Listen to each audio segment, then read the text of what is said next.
ನಮಸ್ಕಾರ, ನಾನು ಬಸವರಾಜು.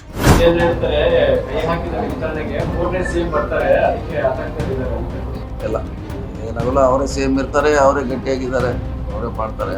ಏನಾಗಲ್ಲ, ಸಮಸ್ಯೆ ಆಗೋಲ್ಲ, ಯಾವ್ದು ಡಿಸ್ಟರ್ಬ್ ಆಗೋದಿಲ್ಲ. 3 ತಿಂಗಳಿಗೆ ಯಾಕೆ ಬೀಳ್ತಾರೆ? ಇಲ್ಲ, ವೆಸ್ಟ್ ಬೆಂಗಾಲ್ ಬೇರೆ, ಕರ್ನಾಟಕ ಬೇರೆ. ಕರ್ನಾಟಕ ವೆಸ್ಟ್ ಬೆಂಗಾಲು ಮಹಾರಾಷ್ಟ್ರ ಹೋಲಿಸ್ಲಿಕ್ಕೆ ಆಗೋಲ್ಲ. ಎಲ್ಲ ಗಟ್ಟಿಯಾಗಿದ್ದಾರೆ, ಇಲ್ಲಿ ಇದ್ದೇ ಇರ್ತಾ ಇರೋ ಪ್ರಶ್ನೆ ಇಲ್ಲ. ಸತೀಶ್ ಜಾರಕಿಹೊಳಿ ಸಚಿವರು ಮತ್ತು ಸಿದ್ದರಾಮಯ್ಯ ಈ ಇಬ್ಬರ ಮಧ್ಯೆ ಎಲ್ಲವೂ ಸರಿ ಇಲ್ಲ ಅಂತ ಬಹುಪಾಲು ಮಾಧ್ಯಮಗಳು ಹೇಳ್ತಿವೆ ಅನ್ನೋದಕ್ಕಿಂತಲೂ ಮಿಗಿಲಾಗಿ ಇಬ್ಬರ ನಡುವಿನ ಸಂಬಂಧ ಹಳಸಿದೆ ಅನ್ನುವಂತಹ ಒಂದು ಪ್ರೊಜೆಕ್ಷನ್ ನಡೀತಿದೆ.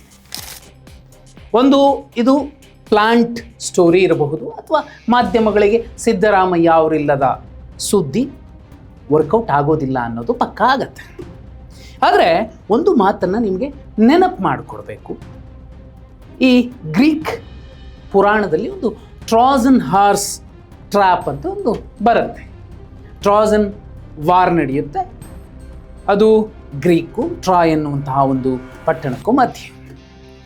ಶತ್ರುಪಾಳ್ಯವನ್ನು ಸೋಲಿಸೋದಕ್ಕೆ ಈ ಗ್ರೀಕ್ ಸೈನಿಕರು ಒಂದು ದೊಡ್ಡ ಮರದ ಕುದುರೆಯನ್ನು ನಿರ್ಮಿಸಿ ಅದರೊಳಗಡೆ ಸೈನಿಕರನ್ನು ಕೂರಿಸಿ ಅವರ ಟ್ರಾಯ್ ಸಿಟಿಯ ಮುಂಬಾಗಿಲಲ್ಲಿ ಮುಖ್ಯ ದ್ವಾರದ ಮುಂದೆ ಬಿಟ್ಟು ಬರ್ತಾರೆ. ಟ್ರಾಯ್ ಸೈನಿಕರು ಏನು ಅನ್ಕೋತಾರೆ, ಗ್ರೀಕರು ನಮ್ಮ ಎದುರುಗಡೆ ಸೋತಿರಬೇಕು, ಅದಕ್ಕೆ ಶರಣಾಗತರಾಗಿ ಅಥವಾ ತಮ್ಮ ಕಪ್ಪ ಕಾಣಿಕೆಯನ್ನು ಈ ಕುದುರೆ ಮೂಲಕ ಕೊಟ್ಟಿರಬಹುದು ಅಂತ ಅದನ್ನು ಒಳಗೆ ಎತ್ಕೊಂಡು ಹೋಗ್ತಾರೆ. ಒಳಗೆ ಇರಬಹುದಾದಂತಹ ಗ್ರೀಕ್ ಸೈನಿಕರು ಹೊರಗೆ ಬಂದು ಆ ಟ್ರಾಯ್ ಸೈನಿಕರನ್ನು ಕೊಂದು ಆ ಪಟ್ಟಣವನ್ನು ವಶಪಡಿಸ್ಕೊಳ್ತಾರೆ. ಯಾಕೆ ಈ ಮಾತನ್ನು ಹೇಳ್ತಿರೋದು? ಥೇಟ್ ಇದೇ ಮಾದರಿಯಲ್ಲಿ ಡಿ.ಕೆ. ಶಿವಕುಮಾರ್ ಅವರು ಸಿದ್ದರಾಮಯ್ಯ ಅವರನ್ನು ಕೆಳಗಿಳಿಸಿ 1 ತಿಂಗಳು ಮುಗಿದೋಯ್ತು. ಅಹಿಂದ ನಾಯಕತ್ವದ ಸರ್ಕಾರವನ್ನು, ಅಹಿಂದ ನಾಯಕನನ್ನು ಕೆಳಗಿಳಿಸಿ ಸಾಧಿಸಿದ್ದೇನು ಡಿ.ಕೆ. ಶಿವಕುಮಾರ್? ಒಬ್ಬ ಹಿಂದುಳಿದ ಶೋಷಿತ ಶಾಸಕ ನನಗೆ ಚಪ್ಪಲಿಲೆಸಿತಾರೆ, ನನ್ನನ್ನು ರಕ್ಷಿಸಿ, ನನ್ನ ಹಕ್ಕುಗಳನ್ನು ಉಳಿಸಿಕೊಡಿ ಅಂತ ಕೇಳುವ ಸ್ಥಿತಿಗೆ ಡಿ.ಕೆ. ಶಿವಕುಮಾರ್ ಅವರು ಕಾಂಗ್ರೆಸ್ ಸರ್ಕಾರವನ್ನು ತಂದಿಟ್ಟಿರೋ ಸಂದರ್ಭದಲ್ಲಿ ರಮೇಶ್ ಜಾರಕಿಹೊಳಿ ಅವರ ಮಾತು 3 ತಿಂಗಳು ನೋಡ್ತೀರಿ ಅನ್ನುವಂತಹ ಎಚ್ಚರಿಕೆಯ ಸಂದೇಶ, 3 ತಿಂಗಳಲ್ಲಿ ಏನಾಗ್ಬಿಡತ್ತೆ ಅನ್ನುವಂತಹ ಸತೀಶ್ ಜಾರಕಿಹೊಳಿ ಅವರ ನಗುವಿನ ಕುಹಕದ ಮಾತು ಒಂದು ಸ್ವಲ್ಪ ಅಲ್ಲಾಡಬಹುದು ಅನ್ನುವಂತಹ ಮುನ್ಸೂಚನೆ ಆಗಸ್ಟ್ ತಿಂಗಳಲ್ಲಿ ಸತೀಶ್ ಜಾರಕಿಹೊಳಿ ಅವರ ಅತ್ಯಾಪ್ತ ಸದಾಶಿವ ಅನ್ನುವಂತಹ ಏನು ಒಬ್ಬ ಕುರುಬ ಸಮಾಜದ ಪ್ರಭಾವಿ ಮುಖಂಡ BJP ಸೇರಿದ್ದು, ಇವೆಲ್ಲವೂ ಕೂಡ ಒಂದು ಪ್ಲಾನ್ಡ್ ಪ್ರಕ್ರಿಯೆ ರೀತಿಯಲ್ಲಿ ನಡೀತಿದೆ ಮೇಲ್ನೋಟಕ್ಕೆ ಅದು ನೋಡಿ. ಯಾಕಂದರೆ ಸಿದ್ದರಾಮಯ್ಯ ಅವರು ಅಹಿಂದಾನ್, ಸತೀಶ್ ಜಾರಕಿಹೊಳಿ ಅಹಿಂದ, ರಾಜಣ್ಣ ಕೂಡ ಇದನ್ನೇ ಹೇಳೋದು, ರಮೇಶ್ ಜಾರಕಿಹೊಳಿ ಅವರು ಕೂಡ ಇದನ್ನೇ ಒಪ್ಕೊಳ್ಳುವಂಥದ್ದು. ಇದರ ಮಧ್ಯೆ B.K. ಹರಿಪ್ರಸಾದ್ ಅವರು ಕೂಡ ಇದನ್ನೇ ಒಪ್ಕೋತಾರೆ. ಒಂದಂತಕ್ಕೆ ಒಪ್ಕೊಳ್ಳೇಬೇಕು, ಇಲ್ಲ ಅಂದರೆ ಅವರು ಚುನಾಯಿತ ಜನಪ್ರತಿನಿಧಿಯಾಗಿ ಆಯ್ಕೆ ಆಗೋದಕ್ಕೆ ಸಾಧ್ಯ ಆಗೋದಿಲ್ಲ. ಅವರು ರಾಜಕಾರಣ ಮಾಡಿರೋದೇ ವೈಟ್ ಕಾಲರ್ ಪೊಲಿಟಿಷಿಯನ್ ಆಗಿ. ಅವರೆಂದೂ ಕೂಡ ಒಂದು ಚುನಾವಣೆಯನ್ನು ಗೆದ್ದಿಲ್ಲ. ಮುಂದೆ ಗೆಲ್ಲಬೇಕು ಅಥವಾ ಸಚಿವರಾಗಬೇಕು. ನೋಡಿ, KPCC ಅಧ್ಯಕ್ಷ ಸ್ಥಾನವನ್ನು ಕೊಟ್ಟು ಸಚಿವ ಸ್ಥಾನವನ್ನು B.K. ಹರಿಪ್ರಸಾದ್ ಅವರು ಕೊಟ್ಟರೆ ಒಂದು ದೊಡ್ಡ ಸಮಾಜ, ವಾಲ್ಮೀಕಿ ನಾಯಕ ಸಮಾಜ. ಅದೇ ಕೆಲಸವನ್ನು ಸತೀಶ್ ಜಾರಕಿಹೊಳಿ ಅವರಿಗೆ ಮಾಡಬಹುದಿತ್ತಲ್ವಾ? ಯಾಕೆ ಹೈಕಮಾಂಡ್ ಆ ಕೆಲಸವನ್ನು ಮಾಡದೆ B.K. ಹರಿಪ್ರಸಾದ್ ಅವರು ಕೊಡ್ತು? ಡಿ.ಕೆ. ಶಿವಕುಮಾರ್ ಅವರು ಮುಂದೆ ನಿಂತು ಕೊಡಿಸೋದ್ರಾ, ಸಿದ್ದರಾಮಯ್ಯ ಅವರು ಕೊಡಿಸೋದ್ರಾ ಅನ್ನುವಂತಹ ಚರ್ಚೆಗಳು ಬರುತ್ತೆ ಹೋಗುತ್ತೆ.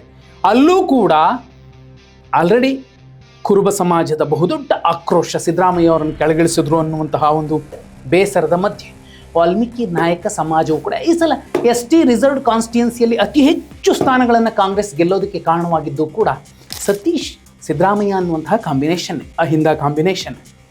ಆ ಸಮಾಜವೂ ಕೂಡ ಆಕ್ರೋಶಕ್ಕೆ ಒಳಗಾದರೆ ಡಿ.ಕೆ. ಶಿವಕುಮಾರ್ ಅವರು ಅದೇ ಬಿಡದಿ ಸುತ್ತಮುತ್ತ ಇದೇ ಸಾಮ್ರಾಜ್ಯ, ಇದೇ ರಾಜ್ಯ ಅಂತ ಇಷ್ಟರಲ್ಲೇ ಬೆಂಗಳೂರು ದಕ್ಷಿಣ ಜಿಲ್ಲೆ, ಅಲ್ಲೇ ಏರ್ಪೋರ್ಟ್ ಮಾಡ್ತೀವಿ, ಅದೇ ಉದ್ಧಾರ ಮಾಡ್ತೀವಿ, ಇಡೀ ರಾಜ್ಯ ಏನಾದರೂ ಪರವಾಗಿಲ್ಲ ಅನ್ನುವ ಮನಸ್ಥಿತಿಯಲ್ಲೇ 1 ತಿಂಗಳಾದ ಮೇಲೆ ಮುಖ್ಯಮಂತ್ರಿ ಎನ್ನಿಸಿಕೊಂಡವರು ರಾಜ್ಯ ಪ್ರವಾಸಕ್ಕೆ ಹೋಗ್ತಾರೆ. ಅತಿವೃಷ್ಟಿ ಆಗ್ತಿದೆ ಕೆಲವು ಕಡೆ ಅಂದರೆ ಡಿ.ಕೆ. ಶಿವಕುಮಾರ್ ಅವರು ಯಾವ ರೀತಿ ಯೋಚಿಸ್ತಿದ್ದಾರೋ ಗೊತ್ತಿಲ್ಲ. ಈ ದಕ್ಷಿಣ ಕರ್ನಾಟಕದ ಮುಖ್ಯಮಂತ್ರಿಗಳ ರೀತಿಯಲ್ಲೇ ಅವರು ಯೋಚನೆ ಮಾಡ್ತಿದ್ರು ಅನ್ಸತ್ತೆ. ಇದೇನೇ ಇರಲಿ, ಆದರೆ ಸತೀಶ್ ಜಾರಕಿಹೊಳಿ ಅವರು ಏನು ಅಂದ್ಕೊಂಡಿದ್ರು ಅಥವಾ ಸಿದ್ದರಾಮಯ್ಯ ಅವರ ಬಣ ಏನು ಬಯಸಿತ್ತು ಆ ಗೇಮ್ ಪ್ರಕಾರವೇ ಎಲ್ಲ ನಡೀತಿದೆ ಅನ್ನೋದು ಮೇಲ್ನೋಟಕ್ಕೆ ಗೋಚರ ಆಗುತ್ತೆ.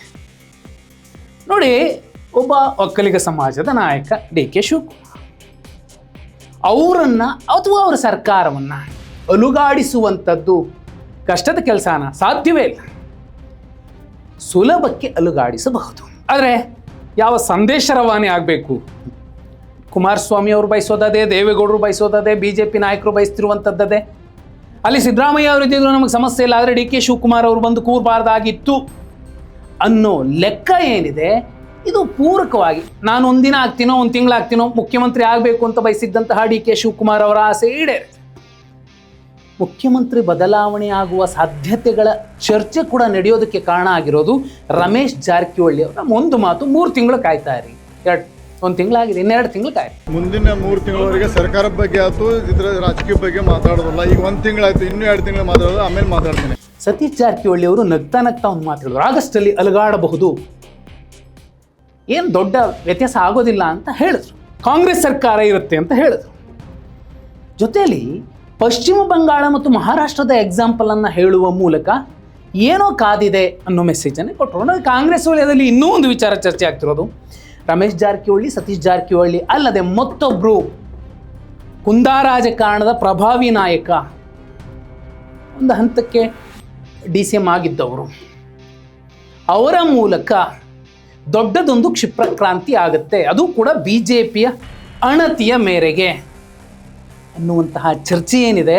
ಸುಮಾರು 35 ಶಾಸಕರ ದಂಡು ಕೂಡ ಈಗ ಸಜ್ಜಾಗಿದೆ. ಎನಿ ಟೈಮ್ DK ಶಿವಕುಮಾರ್ ಅವರು ಮತ್ತೊಮ್ಮೆ ಸಿದ್ದರಾಮಯ್ಯ ಅವರಿಗೆ ಅಪಮಾನ ಮಾಡುವ ರೀತಿ ಪ್ರಕ್ರಿಯೆಗಳು ಶುರುವಾದರೆ, ಅವರನ್ನು ಕಡೆಗಣಿಸಿ ನಾನೇ ಮಾಸ್ ಲೀಡರ್ ಪೇಪರಲ್ಲಿ ಮಾತ್ರ ಕೋಟ್ ಮಾಡಿಕೊಂಡು ಅಂತಹ ಪ್ರೊಜೆಕ್ಷನ್ ಆ ರೀತಿ ಬಿಂಬಿಸ್ಕೊಳ್ಳಿಕ್ಕೆ ಹೋದರೆ, ಆ ಥರದ್ದೊಂದು ನರೇಟಿವ್ ಸೆಟ್ ಮಾಡ್ಕೊಳ್ಳಿದ್ದಕ್ಕೆ ಹೋದರೆ ಕಾಂಗ್ರೆಸ್ ಹೀನಾಯವಾಗಿ ಸೋಲುತ್ತೆ 2028 ವಿಧಾನಸಭಾ ಚುನಾವಣೆಯಲ್ಲಿ. ಅಷ್ಟೇ ಅಲ್ಲ, ಮುಖ್ಯಮಂತ್ರಿ ಬದಲಾವಣೆ ಆಗಲೇಬೇಕು ಅಂತ ದೊಡ್ಡದೊಂದು ಕ್ಷಿಪ್ರಕ್ರಾಂತಿ ನಡೀಬಹುದು.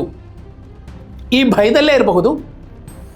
ಒಂದು ಏನು ಜಿಲ್ಲೆಗೆ ಭೇಟಿ ಕೊಟ್ಟಾಗ ಮುಖ್ಯಮಂತ್ರಿಗಳಿಗೆ ಸಿಗಬಹುದಾದಂತಹ ಸರ್ಕಾರಿ ಗೌರವ ಏನಿತ್ತು, ಆ ಗೌರವವನ್ನು ಸತೀಶ್ ಜಾರಕಿಹೊಳಿ ಅವರನ್ನು ಪಕ್ಕದಲ್ಲಿ ನಿಲ್ಲಿಸ್ಕೊಂಡು ಒಬ್ಬ ಮುಖ್ಯಮಂತ್ರಿಗಳು ತಗೋತಾರೆ ಅಂದರೆ DK ಶಿವಕುಮಾರ್ ಅವ್ರಿಗೂ ಅರ್ಥ ಆಗಿದೆ, ಕುಂದಾ ರಾಜಕಾರಣದ ನಾಯಕರೇನಿದ್ದಾರೆ ಅವರು ಮನಸ್ಸು ಮಾಡಿದ್ರೆ ಸರ್ಕಾರಗಳು ಉರುಳ್ತಾವೆ ಅನ್ನೋದು ಪಕ್ಕಾ ಆಗಿದೆ.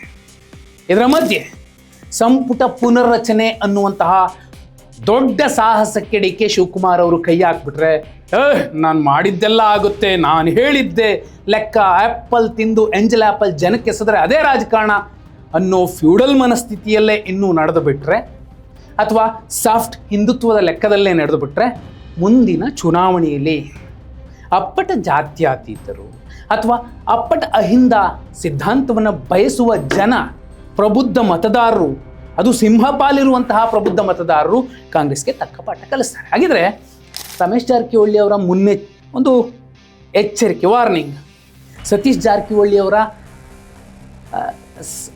ನಗುಮುಖದ ವಾರ್ನಿಂಗ್, ಕುಂದಾನಗರಿಯ ಮತ್ತೊಬ್ಬ ನಾಯಕನ ಒಂದು ಸೈಲೆಂಟ್ ಗೇಮ್, ಎಲ್ಲವೂ ಕೂಡ ಅಹಿಂದ ಮತವರ್ಗದ ಮನಸ್ಥಿತಿ ಏನಿದೆ, ಅವರ ಆಸೆ ಏನಿದೆ, ಅವರ ಆಕ್ರೋಶ ಏನಿದೆ, ಅವರ ಜೊತೆಗೆ ಸಾಗುವಂತಹ ಪ್ರಯತ್ನಗಳೇನು ಮಾಡ್ತಿದ್ದಾರೆ, ಅವರನ್ನು ಮೆಚ್ಚಿಸುವ, ಅಹಿಂದ ವರ್ಗವನ್ನು ಒಪ್ಪಿಸುವ ಕೆಲಸ ಏನು ಮಾಡ್ತಿದ್ದಾರೆ, ಅದೇ ಮುಂದುವರೆದರೆ DK ಶಿವಕುಮಾರ್ ಅವರ ಸರ್ಕಾರ ಎಷ್ಟು ದಿನ ಇರಬಹುದು? DK ಶಿವಕುಮಾರ್ ನೇತೃತ್ವದ ಸರ್ಕಾರ, ಕಾಂಗ್ರೆಸ್ ಸರ್ಕಾರ ಇರುತ್ತೆ 23-28 ತನಕ. ಆದರೆ ಮುಖ್ಯಮಂತ್ರಿ ಬದಲಾಗಲೇಬೇಕಾಗಬಹುದು. ನೀವೇನಂತೀರಾ?